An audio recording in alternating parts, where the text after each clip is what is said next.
नमस्कार शेतकरी बंधू भगिनींनो, कृषी दर्शन लाईव्ह फोन इन कार्यक्रमात आपल्या सगळ्यांचं मनपूर्वक स्वागत आहे.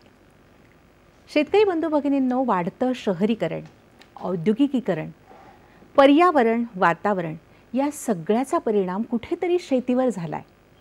म्हणजे बघा ना की शेतीचं जे लागवडीखालचं क्षेत्र आहे ते कमी झालं आहे आणि तेच गोड्या पाण्याच्या बाबतीत झालं आहे. गोड्या पाण्याचे स्रोत हे कमी कमी कमी होत चालले. मग या सगळ्यावर काही असा उपाय आहे का की आपल्याला हवं तेवढं, मागणी तेवढा पुरवठा, एवढं उत्पादन तर व्हायलाच हवं, मग हे उत्पादन घेता येईल असं काही आपल्याला करता येईल का? अनेक संशोधनं झाले. त्यामध्ये एक अशी प्रणाली समोर आली आहे, ॲक्वाफोनिक्स प्रणाली. त्याद्वारे आपण एकात्मिक शेती खूप उत्तम पद्धतीनं करू शकतो. काय करायचं, पाण्याच्या पृष्ठभागावर एक संच ठेवायचा, वरती शेतमालाचं उत्पादन घ्यायचं आणि खाली मत्स्य उत्पादन घ्यायचं. हीच प्रणाली आपण पूर्णतः नीट पद्धतीनं समजून घेऊया. यासाठीच आजच्या कार्यक्रमाचा विषय लक्षात घ्या शेतकरी बंधू भगिनींनो. आजच्या कार्यक्रमाचा विषय आहे ॲक्वाफोनिक्स पद्धतीनं भाजीपाला व मत्स्य उत्पादन. याविषयी सविस्तर माहिती देण्यासाठी आज आम्ही स्टुडिओमध्ये आमंत्रित केलं आहे रवींद्र बोंद्रे यांना. जीवशास्त्रज्ञ, तारापूरवाला सागरी जीवशास्त्रीय केंद्र, बांद्रा, मुंबई या ठिकाणाहून ते आलेत. नमस्कार सर. नमस्कार. कार्यक्रमात आपलं मनपूर्वक स्वागत करते सर. एक महत्त्वाचा विषय चर्चेला सुरुवात करतो आहे. आता ही जी ॲक्वाफोनिक्स हे जे काही तंत्रज्ञान आहे, तर ती मूळ अशी ही संकल्पना काय आहे, याबद्दल काय सांगाल सर? ॲक्वाफोनिक्सबद्दल असं सांगता येईल की मत्स्य, मासे आणि भाजीपाला याचं एकात्मिक पद्धतीनं एकत्रित संवर्धन किंवा शेती करणं हे आधुनिक विज्ञानाच्या आधारे सुरू करता येणारा पर्यावरणपूरक असा हा शेती प्रकार आहे. ॲक्वाफोनिक्स हा शब्द ॲक्वाकल्चर आणि हायड्रोपोनिक्स या दोन अर्थपूर्ण शब्दाच्या संयोगानं बनलेला आहे. आपल्याला माहिती आहे की मासे आपल्या उत्सर्जनातून, श्वासोच्छवासातून, तसेच चयापचय, त्यांचे जे डायजेशन प्रोसेस असते त्याच्यामधून अमोनिया नावाचा सर्वात उपद्रवी भाग पाण्यात सोडत असतात. हो. दुसऱ्या बाजूला जर आपण सॉईल मायक्रोबायोलॉजीच्या सायन्समधून जर बघितलं तर मातीतील जे नायट्रोसोमोनास जातीचे जे जीवाणू असतात किंवा बॅक्टेरिया असतात, हे आपली गुजराण या अमोनियावर करतात आणि त्याचं अमोनियाचं नायट्राईटमध्ये रूपांतर करतात. मातीतीलच दुसरे जे नायट्रोबॅक्टर नावाचे दुसऱ्या जातीचे अणुजीव आहेत, या नायट्राईट्सवर गुजराण करीत नायट्राईट्सचं नायट्रेटमध्ये रूपांतर करतात. आणि आपल्या सगळ्यांना माहिती आहे की वनस्पतीच्या वाढीसाठी किंवा वनस्पतीच्या उत्पादनासाठी नायट्रोजन हा अतिशय महत्त्वाचा घटक आहे. तर तो हा नायट्रेटच्या माध्यमातून वनस्पती मुळांद्वारे शोषली घेतली. तर याचाच अर्थ काय, मत्स्यशेतीतील जो टाकाऊ पदार्थ आहे किंवा जी आउटपुट आहे ते वनस्पतींच्या वाढीसाठी पूरक आहे किंवा आवश्यक असे घटक आहेत. म्हणजे एका बायोलॉजिकल सिस्टीमचं वेस्ट आहे ते दुसऱ्या बायोलॉजिकल सिस्टीमचं इनपुट आहे. अशा प्रकारचं ही सस्टेनेबल शाश्वत पद्धतीची अशी ही संकल्पना आहे. बरोबर आहे. आपण एक स्लाईड आपण प्रेक्षकांना दाखवूया सर. या विषयी काय सांगाल आपण? तर अशा प्रकारचा जो सेटअप आता तुम्ही आपल्या स्क्रीनवर जो बघताय, तर त्या सेटअपमध्ये बघा माशांचं संवर्धन फिश रेअरिंग टँकमध्ये केलं जातं आणि ते पंपाच्या सहाय्याने जे ग्रोईंग बेड दिसतोय आपल्याला दिसतं ते हायड्रोपोनिक सिस्टीम आहे. त्याच्यातून ते पाणी पास केलं जातं. जेव्हा ते पाणी पास केलं जातं तेव्हा या पाण्यामध्ये जे नायट्रोजन घटक आहेत ते वनस्पती शोषून घेतात किंवा इतरही जे आवश्यक घटक आहेत, फॉस्फरस असेल, पोटॅशियम असेल, ते शोषून घेतात आणि ते पाणी असं परत शुद्ध केलेलं पाणी हे परत आपल्याला माशांच्या टाकीमध्ये वापरता येतं. आणि याविषयी काय सांगाल सर? एक स्लाईड दाखवूया आपण प्रेक्षकांना. म्हणजे मी मगाशी जसं म्हटलं, एका बायोलॉजिकल सिस्टीमचं जे वेस्ट आहे ते दुसऱ्या बायोलॉजिकल सिस्टीमचं इनपुट आहे. म्हणून ॲक्वाकल्चरमधलं जे टाकाऊ घटक आहे, म्हणजे विरघळलेलं खाद्य असेल किंवा उत्सर्जित केलेले अमोनियासारखे घटक आहेत, मग त्याचं अमोनियाचं नायट्रिफिकेशन होऊन नायट्राईट आणि नंतर नायट्रेटमध्ये रूपांतर होतं. त्याचं ते वनस्पती शोषून घेतात आणि मग त्याच्यात वाढ होते. म्हणजे ते परस्पर पूरक एकमेकांशी अशा दोन ही घटक एकत्रित केलेले आहेत. आता हे जे ॲक्वाफोनिक्स तंत्रज्ञान आहे, प्रणाली आहे, याकडे आपण थोडं विस्तारानं बघूया. थोडा नवीन विषय आहे तो, आपण शेतकरी बांधवांना विस्तृत समजून सांगूया. काय सांगाल सर? आपण एक बघितलं की आता भारताची लोकसंख्या जगामध्ये दुसऱ्या क्रमांकावर आहे. या वाढत्या लोकसंख्येला योग्य पोषणासाठी उच्च प्रतीची अशी प्रथिनं, जीवनसत्व, खनिजे असे वेगवेगळे घटक आवश्यक असतात. तर मासे आणि भाजीपाला हे या प्रथिनांचे, जीवनसत्वांचे आणि खनिजांचं उत्कृष्ट असं सोर्स आहे. तर हे जे दोन्ही जे उत्पादनं आहेत या प्रणालीचे, मासे आणि भाजीपाला, यामध्ये वनस्पती हे हायड्रोपोनिक्समध्ये वाढवले जातात आणि मासे हे ॲक्वाकल्चर सिस्टीममधून वाढवले जातात. तर हायड्रोपोनिक्स म्हणजे काय, तर मातीविरहित वनस्पती वाढवण्याचं तंत्रज्ञान आहे. बरं. म्हणजे जे आता पॉली हाऊसमध्ये वगैरे, ज्या ग्रीन हाऊसमध्ये पण बऱ्यापैकी हे तंत्रज्ञान वापरलं जातं. यामध्ये काय केलं जातं की कृत्रिम माध्यम वनस्पतींच्या वाढीसाठी वापरलं जातं. त्यामध्ये वाळू असेल, व्हर्मिक्युलेट असेल, रॉकवूल असेल, पीट मॉस असेल, सॉडस असेल, किंवा केवळ फक्त पाणी, न्यूट्रिएंट रिच वॉटर जे असतं, हे न्यूट्रिएंट रिच वॉटर या वनस्पतींच्या मुळाशी दिलं जातं आणि त्याद्वारे भाजीपाला संवर्धन केलं जातं. ॲक्वाकल्चरच्या बाबतीत जर बोलायचं तर आपल्याला माहिती आहे की बंदिस्त जागेमध्ये मत्स्यसंवर्धन हे चांगल्या प्रकारचं प्रचलित तंत्रज्ञान आहे. आता 20व्या शतकामध्ये आपण बघितलं की जे अनेक तांत्रिक घडामोडी झाल्या, जे टेक्नॉलॉजिकल डेव्हलपमेंट झाल्यात, त्यातून अधिक सधन पद्धतीनं आपल्याला, म्हणजे मत्स्य बीजोत्पादनाची टेक्नॉलॉजी असेल किंवा फीड ची टेक्नॉलॉजी असेल, ह्याच्यामधून अधिक सधन पद्धतीनं संवर्धन करणं शक्य झालेलं आहे. यामध्ये पाण्याचा पुनर्वापर पद्धत जी आहे, ज्याला रास आपण म्हणतो, रिसर्क्युलेटरी ॲक्वाकल्चर सिस्टीम, ही अशीच एक सधन पद्धत आहे. या सधन पद्धतीमध्ये पाणी रिसर्क्युलेट केलं जातं, रिसायकल केलं जातं आणि या पाण्याची पण ठराविक कालावधीनंतर या सिस्टीमचा सुद्धा काही मर्यादा आहेत. ठराविक कालावधीनंतर हे पाणी आपल्याला बदलावं लागतं आणि हे पाणी बदलण्यासाठी मोठ्या प्रमाणावर पाण्याची आपल्याला आवश्यकता असते. आपल्याला माहिती आहे की आता मगाशी जसं तुम्ही मगाशी म्हटलात की वाढतं औद्योगिकरण आहे, शहरीकरण आहे, नंतर गोड्या पाण्याचे स्रोत जे आहे ते हळूहळू त्याच्यावरचा ताण आपला आता वाढत चाललेला आहे. अशा परिस्थितीमध्ये हे गोडं पाणी कमी होत चाललेलं आहे. आणि दुसरीकडं हे जी सधन पद्धती आहे, याच्यातनं जे सांडपाणी आपण बाहेर सोडतो, तो याच्यामधून अमोनियासारखे सेंद्रिय घटक आपण मोठ्या प्रमाणात सोडल्यामुळं सेंद्रिय प्रदूषण वातावरणाचं होतं आणि त्यामुळे युट्रोफिकेशनची समस्या आपल्याला बडसावते. म्हणून हे परस्पर पूरक जर आपण प्रणाली एकत्र आणल्या तर आपल्याला शेती आणि मत्स्यशेती लागणाऱ्या पाण्याची जी गरज आहे ही संयुक्तिक पद्धतीनं आपल्याला भागवता येते. आणि सगळ्यात महत्त्वाचं म्हणजे जी वाया जाणारी नायट्रोजन असेल, फॉस्फरस असेल, पोटॅशियम असेल, ही जी पोषक मूलद्रव्ये आहेत, ही आपल्याला वनस्पतींच्या उत्पादनाच्या माध्यमातून परत रिट्राईव्ह करता येतात, म्हणजे पुनर्प्राप्ती त्यांची करता येते. अन्यथा आपल्याला माहिती आहे की शेतीच्या उत्पादनासाठी खतांचा खर्च केवढा आता वाढत चाललेला आहे. नक्कीच. तर सर, आपण याविषयी सविस्तर आणखीन प्रेक्षकांना माहिती देऊच या. आपण वेगळ्या पद्धतीने ॲक्वाफोनिक्स जी प्रणाली आहे त्याद्वारे आपण शेतमालाचं उत्पादन कसं घेऊ शकतो, मत्स्य उत्पादन कसं घेऊ शकतो, याविषयी सविस्तर जाणून घेऊया. ॲक्वाफोनिक्स पद्धतीनं आपण भाजीपाला व मत्स्य उत्पादन याविषयी जीवशास्त्रज्ञ रवींद्र बोंद्रे सरांकडनं सविस्तर माहिती घेतोय. आता कार्यक्रमात आपल्याला एक फोन आला आहे, सुनील गुण यांचा अहमदनगर इथून फोन आहे. आपण तो फोन घेऊया. हॅलो. हॅलो. हां सर, नमस्कार. हॅलो. हॅलो. हां सर, नमस्कार. प्रश्न विचारा आपला. हां, नमस्कार मॅडम. हॅलो. हां सर, आवाज येतोय? प्रश्न आवाज येतोय. ॲक्वाफोनिक्स पद्धतीने भाजीपाला म्हणजे त्याची काय संज्ञा आहे आणि त्याच्याबरोबर ते मत्स्य उत्पादन याची आपण कशी सांगड घालू शकतो, हा एक माझा प्रश्न आहे. आणि त्याच्यात कुठली कुठली पिकं घेऊ शकतो आपण भाजीपाल्यामध्ये ॲक्वाफोनिक्स पद्धतीने? आपण सुरुवातीला अतिशय चांगला प्रश्न आहे त्यांचा. हेच आपल्याला आता आजच्या कार्यक्रमातून सगळं बघायचं आहे की आपली ही सांगड कशी घालायची आहे, हे घटक कसे ठरवायचे आहे आणि कुठली मत्स्य जाती आपल्याला वापरायच्या आहेत आणि कुठल्या कुठल्या वनस्पती आपण यातून घेऊ शकतो. तुम्ही कार्यक्रम बघत राहा, म्हणजे तुमच्या लक्षात येईल की तुमच्या प्रश्नाचं उत्तर तुम्हाला या कार्यक्रमातून मिळून मला वाटतं संज्ञा संकल्पना जी आहे ती आपण सुरुवातीला कार्यक्रमात सांगितली आहे, थोडक्यात आपण ती सांगूया त्यांना. हां, तर मुळात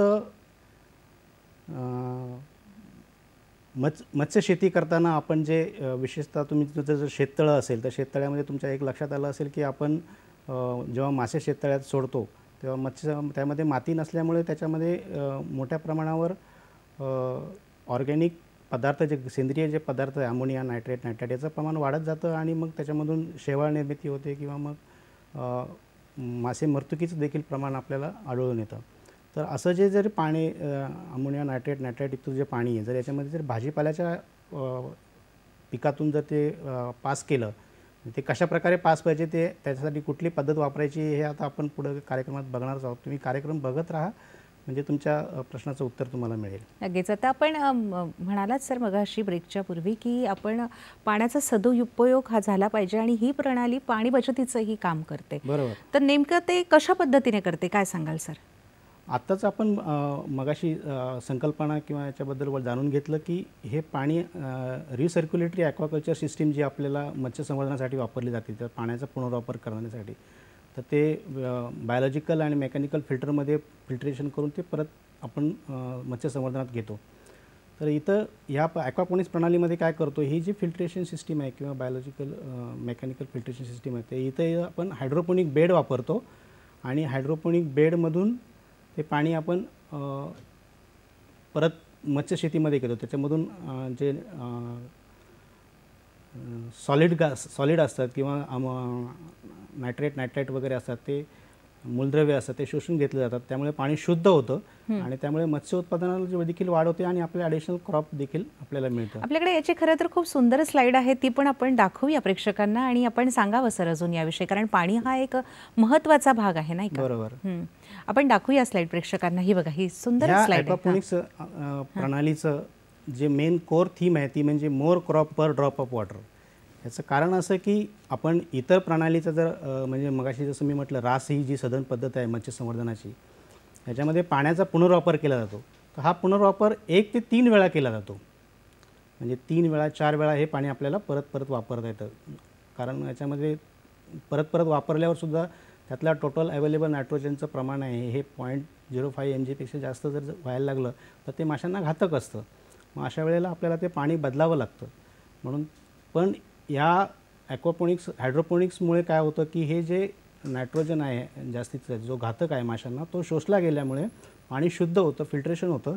त्यामुळं जे शास्त्रीय संदर्भ आहेत त्यावरून असं सिद्ध झालं आहे की हे पाणी आपल्याला 120 ते 300 वेळा आपल्याला परत पुन्हा वापरता येतं. म्हणजे इतर पद्धतीमध्ये ते फक्त 3 ते 4 वेळाच वापरता येतं. म्हणजे एवढ्या मोठ्या प्रमाणावर पाण्याची बचत होते. नंतर ह्या पुनर्वापर करण्याच्या वाढीव क्षमतेमुळे पाण्याच्या प्रति युनिट जे म्हणजे मोर क्रॉप पर ड्रॉप म्हणजे कसं की बाबा 1 लिटर पाण्यातनं जर 1 मासा होणार असेल तर तिथे आपल्याला 3 ते 4 मासे आपल्याला मिळू शकतात आणि प्लस भाजीपाल्याचं उत्पादन देखील आपल्याला ॲडिशनल त्याच पाण्यातून मिळू शकतं. तर म्हणून याला ही जी पाण्याचा सदुपयोग करण्याची अत्यंत प्रभावी पद्धत आहे असं म्हटलं जातं. बरं, आता आपण ॲक्वाफोनिक्स प्रणालीचे जर घटक विचारात घ्यायचे झाले तर त्यातले घटक हे नक्कीच बरेच असतील आणि ते सांगण्यासारखे असतील, त्याची माहिती जाणून घेण्यासारखी असेल आणि ते घटकांची कार्यप्रणाली काय, कार्य ते कसे करतात सर, याची सविस्तर माहिती आपण द्या. तर ॲक्वापोनिक्स प्रणालीमध्ये मत्स्यशेती आणि हायड्रोपोनिक्सचं एकत्रीकरण जरी केलं असलं तर त्याचं प्रमाण जे आहे ते जरी बदलत असलं तर त्याची व्यवस्था आपण बघा, त्याचे जे घटक आहेत त्याच्यामध्ये फिश रेअरिंग टँक आहे, क्लॅरिफायर टँक आणि ते सगळं दाखवूया. तो आपण प्रेक्षकांना दाखवूया तो टँक आणि तो हे घटक. तर याच्यामध्ये तुम्ही बघा फिश रेअरिंग टँक आहे, नंतर क्लॅरिफायरमध्ये सेडिमेंटेशन ची साठी व्यवस्था असते, मेकॅनिकल फिल्टर किंवा बायोलॉजिकल फिल्ट्रेशनसाठी नंतर हायड्रोपोनिक्स बेडची एक व्यवस्था असते, नंतर संप म्हणजे हे हायड्रोपोनिक्समधनं पाणी गोळा करण्यासाठी एक संप असतो आणि हे पाणी रिसर्क्युलेट करण्यासाठी एक पंप असतो. अच्छा. तर असे हे वेगवेगळे जे घटक आहेत, तर ह्या घटकांची रचना करताना, डिझाईन करताना आपल्याला एक काळजी घ्यावी लागते की ते एकमेकास पूरक होतील. म्हणजे ॲक्वाकल्चरचं जे फिश टँकमधलं जे पाणी आहे हे पुरेशा प्रमाणे बायोलॉजिकल फिल्टर, मेकॅनिकल फिल्टरमधून ते पास होऊन झाल्यानंतर बायोलॉजिकल फिल्टर मशीनमध्ये त्याचं नायट्रिफिकेशन होऊन अमोनियाचं नायट्राईट आणि नायट्राईटचं नायट्रेटमध्ये रूपांतर होईल आणि ते वनस्पतीला पुरेसं ठरेल. नंतर त्या वनस्पतीमध्ये ते पुरेशा प्रमाणात ते म्हणजे त्याचा रेशो व्यवस्थित मेंटेन केला जातो. नंतर फिश रेअरिंग टँक जी आहे यामध्ये आपण दाखवूया ती टँकसुद्धा. हां. तर ती सपाट तळ असलेले गोलाकार असावी. नंतर त्याचं जे मटेरियल आहे ते इनर्ट प्लास्टिक किंवा फायबर ग्लास असावं. नंतर LDPA टँक्स देखील तुम्ही वापरू शकतात. नंतर याचा कलर आहे तो ब्ल्यू कलर किंवा पांढरा कलर तुम्हाला वापरला तरी चालतो. नंतर मेकॅनिकल फिल्टरमध्ये तुम्ही स्क्रीन फिल्टर असतील किंवा सेपरेटर्स असतील ते वापरू शकता. नंतर याच्यामध्ये ॲक्वापोनिक्स सिस्टीममध्ये एक जर बघितलं तर बायोलॉजिकल फिल्टर हा सगळ्यात महत्त्वाचा कॉम्पोनंट आहे. बरं. बायोलॉजिकल फिल्टरमध्ये मगाशी जसं सांगितलं की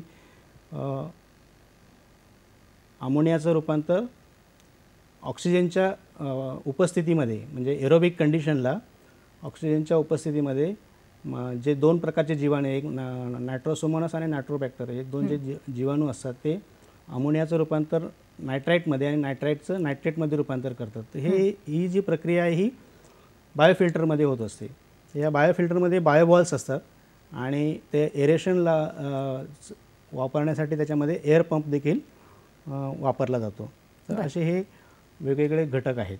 बरं, आपण ते दाखवूया. फिश रिटँकचे जे काही घटक आहे त्याची आपण एक स्लाईड केली आहे, ती प्रेक्षकांना दाखवूया. हां सर, याविषयी काय सांगाल? हेच आता मी जे तुम्हाला सांगितलं की फिश रेअरिंग टँक आहे, ती गोलाकार असावी आणि त्याचा तळ हा सपाट असावा. जर चौकोनी टँक असेल तर बऱ्याच वेळेला काय होतं की कॉर्नर ज्याला आहेत त्याच्यामध्ये ते सॉलिड मटेरियल जे असतं ते साठून राहतं आणि मग त्यामुळे पाण्यात खराब होण्याची शक्यता जास्त असते. बरं बरं. म्हणून ती गोलाकार असावी. नंतर त्याचं मटेरियल हे बायोलॉजिकल फिल्टरचं मध्ये जे मगाशी तुम्हाला म्हटलं की बायोलॉजिकल नायट्रिफिकेशन प्रोसेस होते आणि त्यामध्ये बायोबॉल्स हे माध्यम असतं आणि एअर पंप ऑक्सिजनचं कार्य करतं. या ऑक्सिजनच्या उपस्थितीत हे बॅक्टेरिया नायट्रिफिकेशनची प्रोसेस करत असतात. एकूणच थोडी तांत्रिक आणि शास्त्रीय माहिती सगळी आहे की जी प्रेक्षकांनी ती घेणं गरजेचं आहे, थोडं समजून घेणं पण गरजेचं आहे. आता आपण हे जे वेगळे वेगळे जे घटक सांगितलेत सर, त्या घटकांचं प्रमाणही तितकंच महत्त्वाचं असतं, कारण प्रमाण कमी जास्त झालं तर आणखी नवीन प्रश्न निर्माण होऊ शकतात. तर ते प्रमाणाचं महत्त्व आणि ते किती असावं आणि कोणते आहे त्याविषयी सांगा सर. ॲक्वापोनिक्स सिस्टीमचा जो घटक आता आपण बघितले हे म्हणजे फिश रेअरिंग टँक किती आकाराचा असावा, बायोलॉजिकल फिल्टर काय साईजचा असावा, नंतर हायड्रोपोनिक सिस्टीम किती मोठी असावी, म्हणजे ग्रोईंग एरिया जो आहे प्लॅन्ट ग्रोईंग एरिया हा किती मोठा असावा. तर हे याला कॉम्पोनंट रेशो असं म्हणतात. तर कॉम्पोनंट रेशो आतापर्यंत बऱ्यापैकी कार्य जे झालेलं आहे ते आता आपण बघाल की वेगवेगळ्या शास्त्रज्ञांनी जे काम केलेलं आहे, तर साधारणपणे आपल्याला लक्षात येईल की हायड्रोपोनिक ग्रोईंग एरिया हा टोटल सिस्टीम व्हॉल्यूम म्हणजे सगळ्या सिस्टीममध्ये किती पाणी आहे त्याच्या किती प्रमाणात हायड्रोपोनिक एरिया असावा. तर हे आतापर्यंत शास्त्रज्ञांनी केलेल्या कामाचा हा गोषवारा आपल्यासमोर आहे. तर अजून आपल्याकडच्या वातावरणामध्ये, आपल्याकडच्या क्लायमॅटिक कंडिशनमध्ये, आपल्याकडच्या ज्या ॲग्रोक्लायमॅटिक कंडिशन आहेत तर त्याच्यावर कशा प्रकारे ते कॉम्पोनंट रेशो असावा, आपल्याकडचं काम हे अजूनही प्राथमिक अवस्थेत आहे. अजून एक याच्यात संशोधनाची बरीच, म्हणजे ती अभियांत्रिकी असेल किंवा कुठल्या मत्स्यजाती असतील, कुठल्या वनस्पती असतील, कुठल्या वनस्पतींना मार्केट चांगलं असेल, नंतर सीझन आपल्याकडे वेगवेगळे आहेत. त्यामुळं हे जे संशोधन झालेलं आहे हे सगळं युरोपियन कंट्रीजमध्ये झालं आहे. तिकडच्या कंडिशन आणि आपल्या कंडिशनमध्ये बराच फरक आहे. आपल्याकडच्या कंडिशनमध्ये याच्यावर बरंच संशोधन होणं अजून बाकी आहे आणि त्याच्यासाठी तो कॉम्पोनंट रेशो जेव्हा येईल तेव्हा एक आर्थिक मॉडेल आपल्यासमोर तयार होऊन येईल. एक आर्थिक याच्यावर आता काम सुरू आहे. येणाऱ्या 1-2-4 वर्षाच्या काळामध्ये आपल्याला वेगवेगळे मॉडेल्स म्हणजे अगदी घरातल्या ॲक्वेरियम टँकपासून परसबागेपासून तर अगदी एक्सपोर्ट युनिटपर्यंतचे वेगवेगळे मॉडेल्स आपल्याला येणाऱ्या काही काळात जे काम चालू आहे आता वेगवेगळ्या भारतातल्या ज्या फिशरीज रिलेटेड ज्या संस्था आहेत किंवा काही हॉर्टिकल्चर रिलेटेड ज्या संस्था आहेत त्या याच्यावर आता मोठ्या प्रमाणात काम याच्या जागरूकता आता वाढत चाललेली आहे आणि काम सुरू आहे. तर नक्कीच येणाऱ्या काळात आपल्याला चांगल्या प्रकारचं एक परिपूर्ण पॅकेज किंवा एक मॉडेल आपल्यासमोर येईल. नक्कीच. आता ॲक्वाफोनिक्स प्रणालीमध्ये आपण बघतो आहे की त्याच्यामध्ये हायड्रोपोनिक अनेक उपप्रणाली आहेत, बरोबर ना? आणि त्यामध्ये आपण भाजीपाल्याचं संवर्धन हे करत असतो. तर हे भाजीपाल्याचं संवर्धन ज्या ठिकाणी केलं जातं तर त्या उपप्रणालीची निवडही तितकीच महत्त्वाची आहे, नाही का? तर मग ती उपप्रणालीची निवड नेमकी कशी करायची सर? अतिशय महत्त्वाचा आणि कोर पार्ट या ॲक्वापोनिक्स सिस्टीममधला आहे की तो म्हणजे हायड्रोपोनिक प्रणाली. तर हायड्रोपोनिक प्रणाली जर आपण बघितलं तर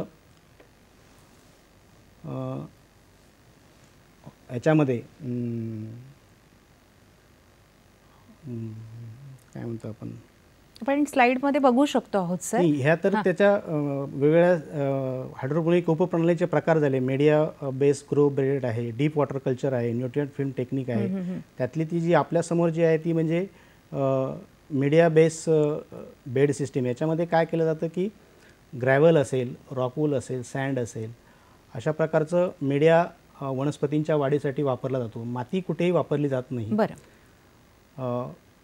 ॲक्वाकल्चर रेअरिंग टँकमधलं जे पाणी आहे ते बायोलॉजिकल फिल्टर किंवा मेकॅनिकल फिल्टरमधून पास झाल्यानंतर ते या मीडिया ग्रो बेस सिस्टीममधून वाढलं. विशेषतः जे फ्रूट यील्डिंग व्हरायटी ज्या आहे वनस्पतीच्या त्या जास्त करून या सिस्टीममध्ये वापरल्या जातात. आपण बघतो आहे की फ्रूट्स पण त्या ठिकाणी दिसतात. फ्रूट यील्डिंग व्हरायटी आणि सर्वात सुरुवातीला ही सर्वसामान्य सिस्टीम आहे. सुरुवातीला जे काम सुरू झालं ते या सिस्टीमपासूनच झालं. बरं. आणि याच्यावर आता आपल्याकडे बरेच प्रमाणात काम सुरू आहे याच्यावर. बरं. आता ही पुढची जी स्लाइड दाखवते सर मी, तर त्याविषयी तुम्ही काय सांगाल? आपण स्लाइड दाखवूया. हां, हे एक केरळातलं एक युनिट आहे. केरळामध्ये याच्यावर मोठ्या प्रमाणात काम चालू आहे. अतिशय सिंपल पद्धतीनं त्यांनी जो सिमेंट टँक आहे त्यामध्ये मासे वाढवले जातात आणि वरती आपल्याकडे जे रॉ मटेरियल अवेलेबल आहे तर ते जे टब असते याच्यामध्ये त्यांनी व्हर्मिक्युलाइट ग्रोईंग मीडिया वापरलेला आहे आणि त्यामध्ये ते फ्रूट यील्डिंग व्हरायटीच्या वनस्पती त्या वाढवतात आणि त्याचं पाणी परत टँक याच्यामध्ये फिश कल्चर टँकमध्ये वापरलं जातं. म्हणजे मत्स्य उत्पादन पण घेतलं जातं आणि त्याच पाण्यावरती आपल्याला वनस्पतींची देखील वाढ करता येते. अच्छा, आपण या उपप्रणाली बघूया. एक फोन येतो आपल्याला. रंगराव शिरोळे यांचा सांगलीवरून फोन आहे, घेऊया आपण तो फोन. हॅलो हॅलो हॅलो, नमस्कार. रंगराव शिरोळेची आवाज येतोय आमचा? हो. हां, बोला सर, बोला, आपला प्रश्न विचारा.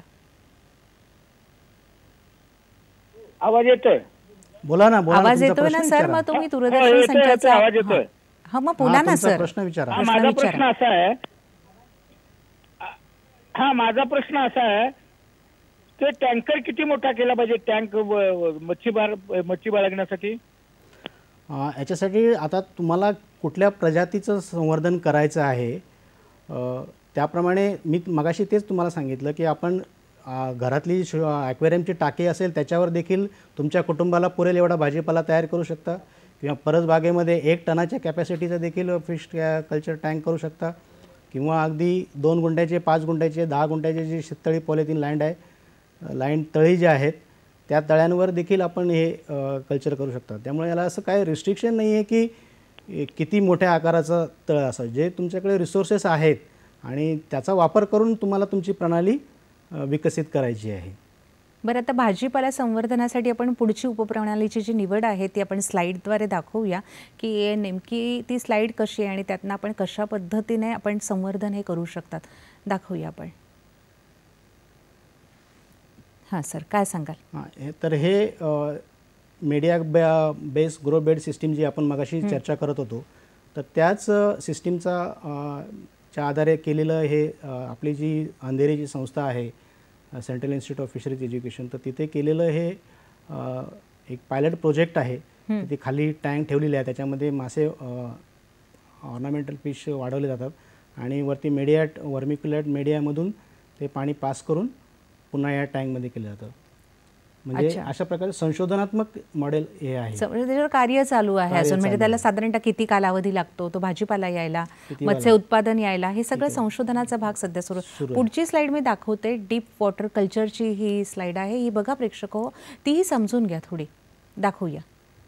हां, तर मगाशी जे आपण बघितलं की मीडिया वनस्पतींच्या वाढीसाठी आपण कुठला तरी मीडिया वापरत होतो, म्हणजे सँड असेल, ग्रॅव्हेल असेल किंवा वर्मिक्युला असेल किंवा रॉकवूल असेल, सॉडस्ट असेल. तर या डीप वॉटर कल्चरमध्ये कुठलाही मीडिया वापरला जात नाही. तर आता आपण फक्त हायड्रोपोनिक्स प्रणालीबद्दल बोलतोय, म्हणजे प्लांट ग्रोईंग एरिया, आपलं जिथं प्लांट आपल्याला वाढवायचे त्या प्रणालीबद्दल बोलतोय. तर जे टँक आपल्याला उजवीकडच्या साईडला दिसत आहेत, तर या टँकमध्ये साधारणपणे 2 फूट 3 फूट पाणी ठेवलं जातं. अच्छा. आणि या टँकवरती थर्माकोलच्या साह्याने तराफा केला जातो किंवा राफ्ट ज्याला आपण म्हणतो. आणि या राफ्टमध्ये नेटपॉट ठेवून या नेटपॉटमध्ये ही झाडं प्लांट केले जातात आणि ते झाडं त्याची मुळं जी आहेत ती खाली ग्रो होतात आणि ती पाण्यातली मूलद्रव्ये ती शोषून घेतात आणि ते पाणी परत आपल्याला मत्स्य संवर्धनासाठी वापरता येतं. बरं. तर अशी ही डीप वॉटर कल्चर हे आहे. आपण दाखवूया डीप वॉटर कल्चर, पण आपण प्रेक्षकांना समजून सांगूया. दाखवावी ती स्लाइड डीप वॉटर कल्चरची. हां, याच्यामध्ये तुम्ही बघा, याच्यामध्ये लक्षात येईल की त्या वनस्पती वाढलेल्या आहेत राफ्टवरती आणि कोपऱ्यातली जी वरची स्लाईड आहे त्याच्यामध्ये तुम्हाला दिसेल की हायड्रोपोनिक एरिया हा लांबच्या लांब FRP टँक केलेले आहेत आणि खाली पाणी आहे आणि वरती थर्माकोलच्या राफ्टवरती लेट्यूस प्लांटची ग्रोथ प्लांटेशन केलेलं आहे आणि त्यापासून ते प्रोडक्शन घेत आहेत. आणि त्याच्या मुळांच्या खाली कोपऱ्यातल्या स्लाईडमध्ये तुमच्या लक्षात येईल की त्याची मुळांच्या वाढीसाठी पुरेशी जागा मिळण्यासाठी हे डीप वॉटर ठेवलं जातं आणि त्याच्यातून ते संवर्धन केलं जातं, म्हणून याला डीप वॉटर कल्चर सिस्टीम असं नाव आहे. खरं तर संशोधन जेव्हा होतं तेव्हा एक उत्सुकतेचा विषय असतं, कुतूहल असतं, त्याविषयी समजून घ्यायचं असतं, यातनं आपण काय करू शकतो, भविष्यात याविषयी काय आपल्याला संधी मिळू शकतं, या सगळ्याचा विचार आज आपण करतो आहोत आणि ते समजूनही घेतो आहोत.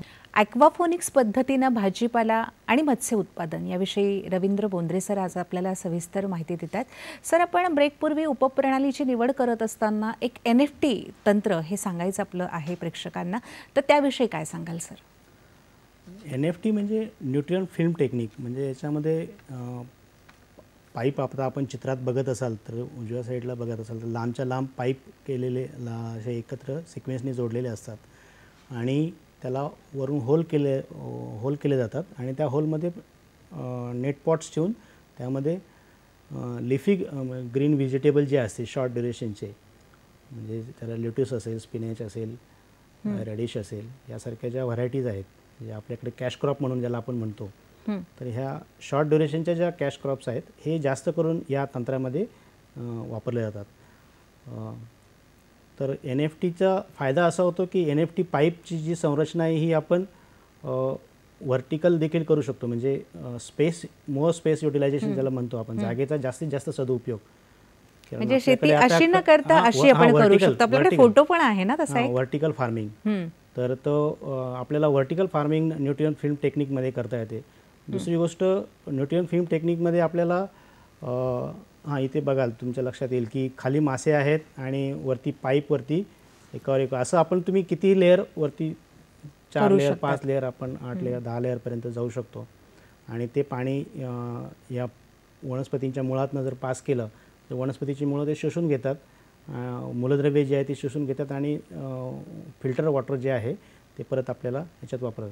दुसरी गोष्ट, न्यूट्रिएंटची शाश्वत उपलब्धता असल्यामुळं ह्याच्यामध्ये आपल्याला प्लांट डेन्सिटी देखील जास्त ठेवता येते. म्हणजे कमी जागेमध्ये जिथं प्लांट डेन्सिटी न्यूट्रिएंटमुळे मर्यादा येते, तर इथे प्लांट डेन्सिटी आपल्याला वाढवता येते आणि जास्त उत्पादन देखील या टेक्निकमध्ये घेता येतं. बरं, आपण बघतो की मुंबईसारख्या शहरांमध्ये गगनचुंबी इमारती झाल्या आहेत, उभ्या, आपण म्हणतो ना की उभ्या वाढलेला उभ्या आहे, वाढलेल्या आहेत. तसं शेती आता आपण एक संशोधन करतोय की शेती उभ्या पद्धतीने मुंबईमध्ये वाढत जाईल. हायड्रोपोनिक्स तंत्रानं अनेक लोक म्हणजे टेरेस गार्डन जी कन्सेप्ट आहे, तर याच्यामध्ये हायड्रोपोनिक्स टेक्निक्सनी बरेच लोक करतात. फक्त ते हायड्रोपोनिक्स टेक्निक्समध्ये फिश कल्चर वॉटरऐवजी ते न्यूट्रिएंट रिच वॉटर वापरतात, अच्छा. लिक्विड फर्टिलायझर वापरतात आणि त्याद्वारे अशा प्रकारचं NFT टेक्निकनी लिफी ग्रीन व्हेजिटेबल जे आहे, कॅश क्रॉप जे आहेत, तर ते करणारे अनेक फर्म्स मुंबईत आहेत. हा, खरं तर मगाशी आपल्याला एक शेतकऱ्यांचा प्रश्नही आला की नेमकं ॲक्वाफोनिक्समध्ये आपण कोणत्या कोणत्या भाज्या, कोणकोणते मासे याचं संवर्धन करू शकतो. फार महत्त्वाचा प्रश्न आहे की एक उत्सुकता आहे की नेमक्या कोणत्या भाज्या होऊ शकतात, काय सांगाल सर? तर याच्यामध्ये दोन उत्पादनं आहेत, एक म्हणजे मासे आणि दुसरा म्हणजे भाजीपाला. बरं. तर माशांचं जर आपण एक बघितलं तर वॉर्म वॉटरपासून तर कोल्ड वॉटरचे देखील अनेक फिशेस या प्रणालीमध्ये टेस्टेड आणि ट्रायल चांगल्या प्रकारे उत्पादन घेतलेलं आहे. माशांचे जास्त प्रकार करून जे वॉर्म वॉटर फिशेस आहेत, म्हणजे तिलापिया असेल, जितडा असेल, कार्प असतील, गोल्डफिश असतील, कोळंबी असेल, तर या अशा जातीच्या माशांचं संवर्धन यशस्वीपणे आपल्याला याच्यामध्ये करता येतं. आणि वनस्पतींच्या बाबतीत जर बोलायचं तर वनस्पतींच्या बाबतीत जास्त करून याच्यामध्ये जे बघितलं तर भाजीपाल्यामध्ये लेटूस आहे, बीन्स आहे, ब्रोकोली आहे, अनेक पेपर्स आहे, कुकुंबर आहे, स्पिनॅच, टोमॅटो, फ्रूट यील्डिंग व्हरायटीमध्ये स्ट्रॉबेरी आहे, कलिंगड आहे, केळी आहे, फूल झाडांमध्ये झेंडू, गुलाब, सूर्यफूल आणि इतर हर्ब जे आहेत ते औषधी वनस्पती देखील याच्यामध्ये हे केलेले आहेत. तर याच्यामध्ये बेसिल आहे, लेमन ग्रास आहे, सिलेंट्रो आहे, साग आहे. तर FAO 2014चा जो डाटा आहे, तर त्याच्या माहितीनुसार जवळपास 150 प्रकारच्या व्हरायटी या ॲक्वापॉनिक्स प्रणालीमध्ये टेस्ट केलेल्या आहेत. तर आपण याच्यातल्या कुठल्या प्रकारच्या करायच्या हे आपल्याकडे, आपण कुठल्या क्रॉपला मागणी आहे, बाजारात चांगलं डिमांड आहे, त्याप्रमाणे आपण आपलं कॅश वनस्पतीची जी आहे ती निवड केली पाहिजे. आपण हायड्रोपोनिक्समध्ये बघतो की त्यांच्या वाढीसाठी साधारणतः नायट्रोजन आणि फॉस्फरस यांच्या वाढीची आवश्यकता असते. वनस्पतींविषयी जर बोलायचं झालं तर मग ते या पाण्यामध्ये किंवा अशा पद्धतीच्या शेतीमध्ये कसं काय उपलब्ध होतं सर? तर हा एक प्रश्न आहे की हे म्हणजे हेच बेसिक प्रिन्सिपल आहे. अच्छा. की आपण जे माशांना खाद्य देतो त्या खाद्यामध्ये nitrogen, phosphorus, calcium, magnesium, sulphur हे सगळे घटक असतात आणि हेच घटक वनस्पतींच्या वाढीसाठी देखील आवश्यक असतात. तर वनस्पतींच्या वाढीसाठी जसे मॅक्रोन्यूट्रियंट्स हे आवश्यक असतात, त्याच्याबरोबरच काही मायक्रोन्यूट्रियंट्स आहेत, सूक्ष्म मूलद्रव्य म्हणजे त्यात क्लोरॉन असेल, आयर्न असेल, मॅंगनीज असेल, झिंक असेल, कॉपर असेल, मॉलिब्डेनम असेल, बोरॉन असेल. तर हे सगळे घटक या खाद्य जे आपण माशांना देतो त्याच्यामध्ये देखील उपलब्ध असतात. तर माशांना जेव्हा आपण खाद्य देतो त्यातले फक्त 25 ते 30% खाद्य मासे रिटेन करतात, म्हणजे हे करतात. बाकीचं जे खाद्य आहे ते पाण्यात एक विरघळलेलं असतं, विरघळून जातं. याच्याबरोबर मासे आपल्या उत्सर्जनातून म्हणजे डायजेशन प्रोसेसनंतर विष्ठा जी बाहेर पडते माशांची, त्यातनं देखील ही मूलद्रव्य बऱ्याच प्रमाणात बाहेर पडत असतात. मग हे मूलद्रव्य सगळे जे आहेत, तर युनिव्हर्सिटी ऑफ व्हर्जिन आयलँड जे अमेरिकेतली संस्था आहे UVI म्हणून, तर तिथे जे रॅकोसी आणि हरग्रीवर जे सायंटिस्ट आहेत त्यांनी जेव्हा संशोधन सुरुवातीच्या 90च्या दशकामध्ये जेव्हा केलं, तेव्हा त्यांना असं आढळलं की वनस्पतींच्या आणि विशेष करून भाजीपाल्याच्या वाढीसाठी जी आवश्यक ही सगळी मूलद्रव्ये आहेत, तर ती या मत्स्यपालनाच्या ह्या पाण्यामध्ये उपलब्ध आहेत. बरं. आणि त्या पाण्यामध्ये ते भाजीपाल्याची वाढ कुठलंही ॲडिशनल फर्टिलायझर न देता आपल्याला व्यवस्थित वाढवता येतात. म्हणजे हे याचं वॉटर ॲनालिसिस करून ते सिद्ध झालेलं आहे की भाजीपाल्याच्या वाढीसाठी जी आवश्यक मूलद्रव्ये आहेत ती या हाय डेन्सिटी फिश कल्चर वॉटरमध्ये उपलब्ध आहेत. सर, आपण बघतो की या सगळ्या शेतीचा पाणी हा एक आत्मा आहे. पाणीच या शेतीचं सगळं मूळ आहे, पाण्याद्वारेच सगळं यामध्ये केलं जातं. तर मग त्या पाण्याची गुणवत्ता, आपण म्हणतात की कितीतरी वेळा आपण ते पाणी बदलू शकतो, मग त्याची गुणवत्ता आपण कशी राखली जाते सर, आणि कशा प्रकारे, काय सांगाल? नॅचरली, मगाशी जसं म्हटलं, नॅचरलीच याच्यामध्ये गुणवत्ता राखली जाते. म्हणजे बायोफिल्ट्रेशनमध्ये त्याच्यातले जे टोटल सॉलिड्स असतात ते विलग केले जातात.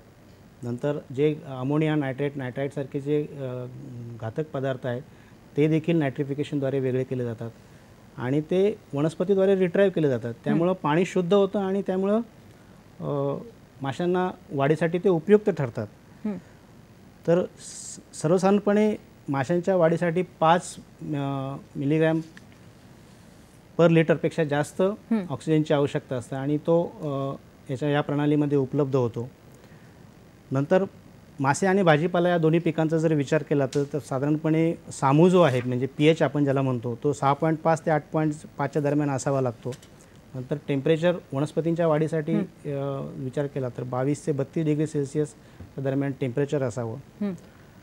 नंतर वनस्पतींच्या वाढीसाठी सूर्यप्रकाश जर असेल तर त्याचाही उत्पादनावर चांगला परिणाम होतो. चांगला सूर्यप्रकाश असावा. नंतर माशांना जे खाद्य देतो ते पेलेट स्वरूपात दिवसातून साधारणपणे 2 ते 3 वेळा विभागून द्यावं. ओव्हरफिडिंग होणार नाही याची जरा आपण काळजी घेतली पाहिजे कारण मग त्यामुळे सिस्टीमवर ताण येऊ शकतो.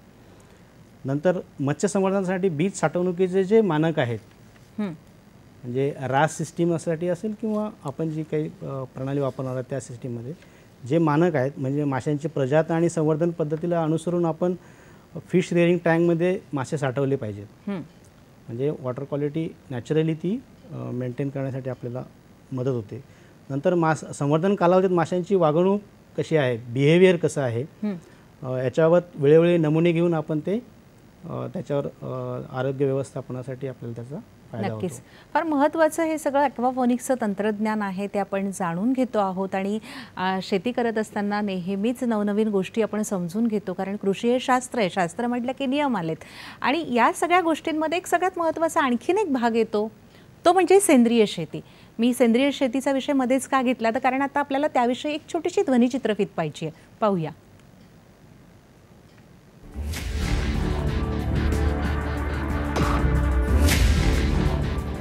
भोजन, जल और शुद्ध वातावरण हमारे जीवन का मुख्य आधार है और कृषि इसका मूल स्तंभ।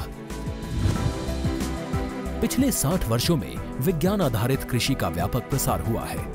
साथ ही कृत्रिम संसाधनों के बढ़ते प्रयोग से कृषि की सतत क्षमता पर चिंताएं बढ़ी हैं। प्रधानमंत्री श्री नरेंद्र मोदी जी के दूरदर्शी नेतृत्व के अंतर्गत रसायन मुक्त जैविक खेती एक महत्वपूर्ण प्रयास है।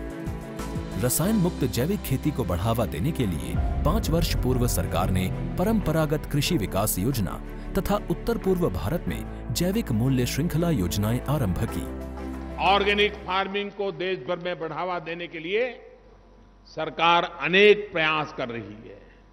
इसके लिए परंपरागत कृषि विकास योजना के तहत काम किया जा रहा है। न सिर्फ ऑर्गेनिक फार्मिंग को बल दिया जा रहा है बल्कि उसके लिए वैल्यू एडिशन और मार्केट की व्यवस्था भी की जा रही है। भारत सरकार एवं किसानों के सम्मिलित प्रयासों से आज देश के लगभग 36 लाख किसान 38 लाख हेक्टेयर क्षेत्र में जैविक खेती कर रहे हैं।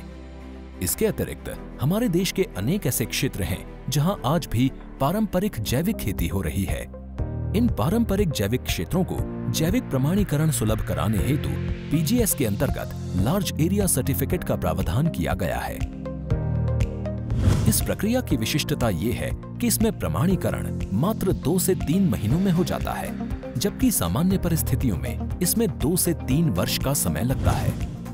अंडमान निकोबार केंद्र शासित प्रदेश के कार निकोबार एवं नैन काउरी द्वीप समूह देश के सर्वप्रथम ऐसे प्रमाणीकृत जैविक क्षेत्र हैं। अभी हाल ही में संपूर्ण लक्षद्वीप को जैविक खेती के रूप में प्रमाणित किया गया है। वर्ष 2016 में सिक्किम राज्य पूर्ण जैविक कृषि राज्य के रूप में प्रमाणित हो चुका है। सुदूर उत्तर में हिमालय श्रृंखला के बीच स्थित लद्दाख ने भी पूर्ण जैविक के लक्ष्य की ओर बढ़ना शुरू कर दिया है। जैविक उत्पादों को बाजार सुलभ कराने तथा किसानों की उपभोक्ताओं तक पहुंच बनाने के लिए एक समर्पित जैविक खेती पोर्टल भी बनाया गया है। जैविक खेती पोर्टल के जानकारी मंच और विपणन मंच के माध्यम से किसानों को उच्च गुणवत्ता उत्पादन तथा बाजार उपलब्ध कराया जा रहा है।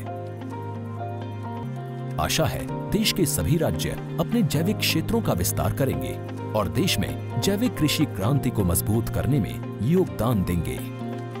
जैविक उत्पादों की देश और विदेशों में बढ़ती मांग तथा जैविक उत्पादों का बढ़ता बाजार, किसानों की उपभोक्ताओं तक पहुंच तथा जैविक एफपीओ द्वारा जैविक कृषि व्यापार में भागीदारी हमारे किसानों को अपनी आय बढ़ाने का अवसर दे रहा है।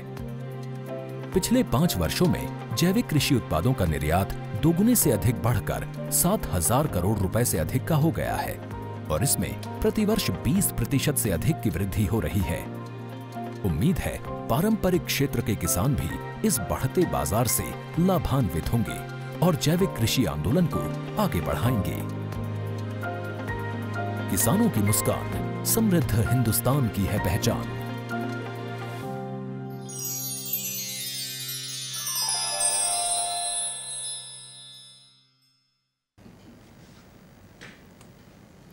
फार छान पद्धतीची ही सेंद्रिय शेती पद्धतीची ध्वनिचित्रफित होती। आता आपण आपल्या विषयाकडे येऊया, वेळ संपत आलेली आहे। सर, ॲक्वाफोनिक्स विषयी जर संपूर्ण सारांश सांगायचा झाला तर आपण काय सांगाल, काय संदेश द्याल? सारांशाकडे यायचं असेल तर आपल्याला आपण सुरुवातीपासूनच बोलतोय की आपल्याला गोड्या पाण्याच्या स्रोतांच्यासाठी ही अतिशय कॉन्झर्वेटिव्ह अशी सिस्टीम आहे गोड्या पाण्याचे रिसोर्सेस कॉन्झर्व करण्यासाठी।